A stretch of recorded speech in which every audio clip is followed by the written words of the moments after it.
تو پھر مجھے اس بات کی جسارت کرنی چاہیے کہنے کی کہ میری جو دین کی بنیادی نظریاتی نیت ہے اس کے اندر کوئی بہت بڑا فالٹ ہے، اس کے اندر کوئی فالٹ لائن آئی ہوئی ہے جو کہ باقاعدہ ارتھ کو ایک دے رہی ہے مجھے، لیکن میں اپنے آپ کو تبدیل کرنے کے لیے تیار نہیں ہوں۔ یہ ہر اس جگہ ہوتا ہے جہاں کلچر ڈومیننٹ کر جائے اور آپ کا نظریہ جو ہے وہ پیچھے ریسیسو یا پیسو ہو جائے۔ ہمارے نماز ہمارا کلچر بن چکا ہے، روزہ رکھنا ہمارا کلچر بن چکا ہے، حج عمروں پہ جانا ہمارا کلچر بن چکا ہوا ہے، لیکن کیا یہ ساری حرام چیزیں جن میں ذخیرہ ہے، جس میں غصہ ہے، جس میں آنکھ کا پردہ نہ کرنا ہے، جس میں دوسروں کی تذلیل ہے، دوسرے کو بیٹھنے کی جگہ نہ دینا، اب مجھے ایمانداری سے بتائیے جہاں اللہ کے رسول کی واضح حدیث ہو کے راستہ بند نہیں ہو سکتا، وہاں آپ جمعے کی خاطر کئی گھنٹے راستے بند کر دیں اس لیے کہ اللہ کی عبادت ہو رہی ہے، یہ مجھے نامناسب لگتی ہے بات۔ لیکن اگر کہیں تو آپ پکڑے جائیں گے کہ جناب نماز ہو رہی ہے، اچھا عمل ہو رہا ہے، اچھا عمل ضرور ہو رہا ہے، کون کہہ رہا ہے کہ یہ اچھا عمل نہیں ہے، لیکن کسی کی تکلیف بن جانا اپنے عمل کی خاطر، یہ میرے خیال میں ایک ایسا ڈاکٹرائن ہے جو اس معاشرے میں ابھی تک کسی عالم کو بھی سمجھ میں نہیں آ رہا کہ وہ اس کا سلوشن کیسے کرے۔ لوگ اس لیے نہیں مان رہے، میں بڑے ادب سے کہہ رہا ہوں یا جرأت سے کہہ رہا ہوں، کیونکہ لوگوں کو پتہ ہے کہ سکھانے والا بھی اتنا ہی مکار ہے۔ بھائی میں مہنگا کر رہا ہوں، اگر مریم کا ہی سارا کام ہے، مریم نے چیف سیکرٹری سے ہی سارا کچھ کروانا ہے، تو گندے کیلے بیچنا جو ہے اس کے اوپر چیف سیکرٹری مجھے کیسے روک لے گا؟ میں جو مہنگا کر کے بیچ رہا ہوں یا کم سودا بیچ رہا ہوں یا کم تول رہا ہوں یا ذخیرہ کر کے اپنے ٹھیلے کے نیچے چھپا کے رکھ رہا ہوں، چیف سیکرٹری کا یہاں پہ کیا کام ہے؟ یہاں پہ وہ کردار سازی ہے جو ہونی چاہیے تھی، اور یہ ذمہ بنیادی طور پہ علماء کا اور ممبر کا تھا جس میں برے طریقے سے ہم ناکام ہوئے۔ اچھا بلال کو صاحب، ہمارے پاس کیونکہ وقت ختم ہو رہا ہے، بریک پہ جانا ہے، لیکن جانے سے پہلے ہم نے جو ہماری تمام تر جو شکایات تھیں یا جو جس چیز کا ہمیں ہر سال دکھ ہوتا ہے اس کا تو ہم نے ذکر کر لیا، لیکن ایک نیا مہینہ شروع ہو رہا ہے، رمضان کا مہینہ شروع ہو رہا ہے، تو بیفور وی اینڈ میرے خیال میں کوئی ایک اچھے اپ لفٹنگ نوٹ پہ ہمیں اینڈ کرنا چاہیے آج کا ہمارا سیگمنٹ۔ تو اس وقت جو تمام پاکستانی جو ایک فیل کر رہے ہیں ایک نیا رمضان المبارک کے حوالے سے، ذرا ان کی خیالات کی ترجمانی کریں نا بلال قطب صاحب۔ میری تو دعا ہے کہ اللہ تعالی ہمارے اس رمضان کے صدقے میں، اس رمضان کے وسیلے میں اللہ تعالی سب سے پہلے ہمارے دلوں کو نرم کرے، گداز کرے، اللہ تعالی ہمارے ایمان کو ویسا تازہ کر دے اللہ تعالی جیسا اپنے نبی کو بھیجتے ہوئے یہ تاکید کرتے ہیں کہ مسلمانوں کو جیسا ہونا چاہیے۔ اللہ کرے کہ اس رمضان میں جو سب سے زیادہ مظلوم مسلمان اس وقت ہیں، جو کہ فلسطین کے مسلمان ہیں، اللہ تعالیٰ کرے کہ ان کے جو بھوک کے روزے ہیں، اللہ ان کا احساس ہمارے دلوں میں کسی طرح اتار دے۔ وہ جو رمضان کے اندر لوگ شہید ہوں گے، وہ جو بچے مریں گے، وہ جو عورتیں بیوہ ہوں گی، وہ جو مرد مریں گے، اللہ تعالیٰ ان کا احساس ہمارے دلوں میں نکال ڈال دے، ہم اپنا خمس اور ہم اپنی زکوٰۃ جو ہے وہ ان تک پہنچانے میں کامیاب ہو جائیں، ہم اپنی آواز ان تک پہنچانے میں کامیاب ہو جائیں۔ اللہ تعالیٰ اس امہ کے لیے، اس کو امہ بنانے کے لیے اللہ تعالیٰ یہ رمضان ہمارے لیے مبارک کر دے۔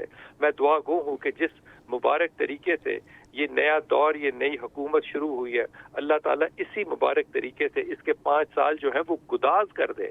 اللہ ہمیں ایک استقامت دے کہ ہم ان معاملات کو تقویت کے ساتھ اور ایک برابری کے ساتھ ہم اس کو اس جگہ تک لے جائیں جہاں تک اس کا ایک نیچرل کنکلوژن ہو۔ خدا نہ کرے کہ بیچ میں کوئی دقت ہے جس طرح کے لوگ آج کی بات کر رہے ہیں۔ میرے دل کی آرزو بھی ہے اور میری دعا بھی ہے کہ اللہ ہمیں حلال رزق کمانے کی اور کھانے کی توفیق عطا فرمائے، اور اس رمضان میں خدا کرے کہ وہ جو ایمان کی حلاوت ہے اس کی حلاوت کو ہم واقعی محسوس کریں، صرف اس کے اوپر گفتگو نہ کریں۔ آمین ثم آمین یا رب العالمین۔ آمین۔ بلال قطب صاحب بہت شکریہ، آپ نے ہمیں جوائن کیا، بڑی اچھی بات کی، اور میرے خیال میں جو اس وقت ایک جو ماحول ہے اس کے مطابق بہت ہی خوبصورت انہوں نے دعا کی۔ ہم سب کی یہ دعا ہے، اجتماعی دعا ہے کہ ایسا ہی ہو، اور ہر حوالے سے ہمارے لیے، ہم سب کے لیے، سب پاکستانیوں کے لیے اور تمام مسلمانوں کے لیے یہ ایک مبارک مہینہ جو ہے وہ جو ایسنس آف رمضان ہے وہ ہمارے ساتھ رہنا چاہیے۔ بالکل بالکل ٹھیک ہے۔ اگلی موضوع کی طرف بڑھتے ہیں۔ میرے خیال میں ہم ہاں بریک لے لیں، اور پھر ذرا تھوڑا سا آج کیونکہ دوسری بڑی ڈیولپمنٹ جو ہے وہ یہ کہ آج جو وفاقی کابینہ ہے اس کا اناؤنس ہو گیا کم از کم پہلے سٹیج, اور اس میں بھی بہت کچھ ہے بات کرنے کو. ٹھیک ہے, یہاں پہ بریک لیتے ہیں پھر واپس آتے ہیں.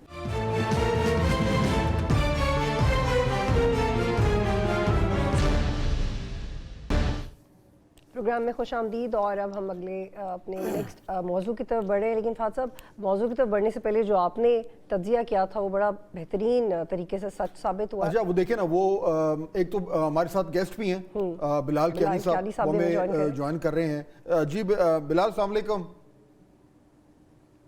جی وعلیکم السلام فہد صاحب, آپ کو الحمدللہ thank you so much for joining. میں ابھی بات کر رہا تھا, میں اور بطول بات کر رہے تھے کہ آج وفاقی کابینہ کی اناؤنسمنٹ ہوئی ہے, تو آج سے کئی دن پہلے, پتہ نہیں کتنے, اس میں شاید تاریخ بھی ہمارے پاس 2-3 ہفتے تو کم از کم ہو گئے ہیں الیکشنز میں بھی, الیکشنز کے فوراً بعد کی بات ہے, 21 فروری, بلکہ 21 فروری کو بلال ہم لوگ پروگرام کر رہے تھے, تو میں نے اپنی طرف سے کہا تھا کہ جو مجھے سمجھ آتی ہے کہ وفاقی کابینہ میں کون ہوگا, تو وہ آج جب اناؤنس ہوئی ہے, تقریباً اس بات کو بھی دیکھیں نا, 21 فروری تھی تو ہفتہ وہ, اور تقریباً کو 2-2.5-3 ہفتے بعد, 20 دن کے بعد, تو وہ اگر ہم بلال کیانی صاحب کو بھی اور اپنے ویورز کو بھی سنوائیں کہ 21 فروری کو وفاقی کابینہ کے حوالے سے ہم نے اپنے پروگرام میں فہد صاحب نے کیا بات کی تھی, آپ کے لیے بھی سرپرائزنگ ہوگا, کون کون ہوں گے, آپ پہلے سنواتے ہیں. جی پہلے میرے خیال میں جو میری جو صاحب ہیں جو اس کابینہ میں ہوں گے وہ ہے جناب خواجہ محمد آصف صاحب. اس کے بعد دوسرے جو شخص ہیں جو کہ میرے خیال میں بالکل کابینہ کا حصہ ہوں گے وہ ہیں جناب رانا تنویر صاحب, اعظم نذیر تارڑ صاحب, احسن اقبال صاحب, ایاز صادق صاحب. یہ بھی امکان ہے کہ یہ speaker of the national assembly ہو جائے. میرے پاس جو نام ہے وہ ہے جس کے اوپر آج کل سب سے زیادہ بحث ہو رہی ہے, وہ ہے جناب اسحاق ڈار صاحب, صدیق ملک صاحب, امیر مقام صاحب, شزا فاطمہ خواجہ تارڑ صاحب, اویس احمد لغاری, خالد مقبول صدیقی صاحب. آئی تھنک یہ تمام لوگ جو ہیں مجھے کابینہ میں نظر آ رہے ہیں. جی it was well calculated Fahad صاحب. اب دیکھ لیں کیلکولیشن تھی یا کچھ انفارمیشن تھی یا کیا تھا, میں تو یہ تو نہیں آپ کو بتا سکتا, لیکن تقریباً کیا سارے وہی آ گئے, اسپیکر بھی وہی ہو گئے, at least 10+ people. Bilal Kiani صاحب, پھر آپ مجھے کیا کہیں گے؟ ایک تو جی thank you for having me on your show. دیکھیے اب آپ نے خود اس پہ ابہام پیدا کیا, آپ نے کہا آپ اس کو تجزیہ کہیں, انفارمیشن کہیں, آپ بھی اس کو کلاؤڈی کر رہے ہیں. مگر دیکھیے میرا جو اس میں میرا جو اپنا انالیسس ہے, آئی تھنک آپ کی اس پریڈکشن کی بنیادیں 2-3 ہوں گی. ایک تو یہ ہے کہ دیر از آئی تھنک آلسو, آپ جانتے ہیں کہ there are certain people who are senior in our party, who have been ministers, who are experienced parliamentarians and cabinet members. تو I think it was fair to expect them. I think وہ آپ کیونکہ خود بھی رہے ہیں, you had certain exposure to those colleagues and that environment.